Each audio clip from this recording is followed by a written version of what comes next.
Dès le premier cas, dès qu'un cas de grippe aviaire se déclenche, les premiers qui sont mis au courant, bien évidemment, ce sont les services de l'État.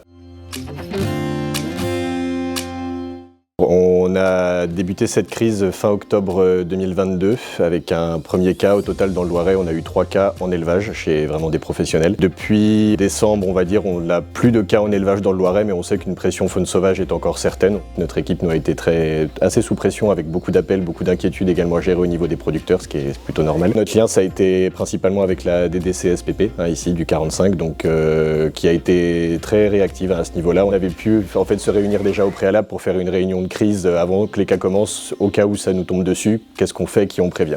Donc là-dessus, tout était déjà très bien articulé. Certes, on a eu nos 3 cas qui visiblement ont quand même été bien gérés par tout le monde, que ce soit par les producteurs, par notre équipe ou également par les services de l'État, car ça a été 3 cas, mais il n'y a pas eu de diffusion massive du virus, alors que c'est tombé dans des zones qui étaient quand même très très denses en élevage.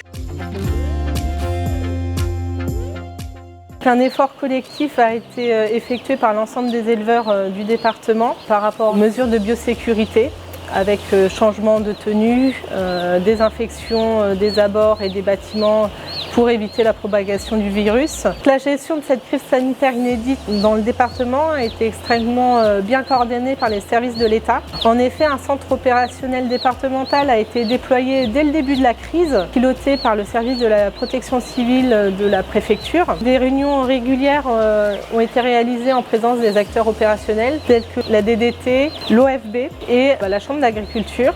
Cette coordination a facilité les échanges, les prises de décision et aussi les remontées d'informations. Dans cette crise, il y a aussi eu une prise en compte de l'aspect humain par Madame la Préfète avec la mobilisation de la CUMP et de la Chambre d'agriculture pour le suivi des fragilités des exploitants.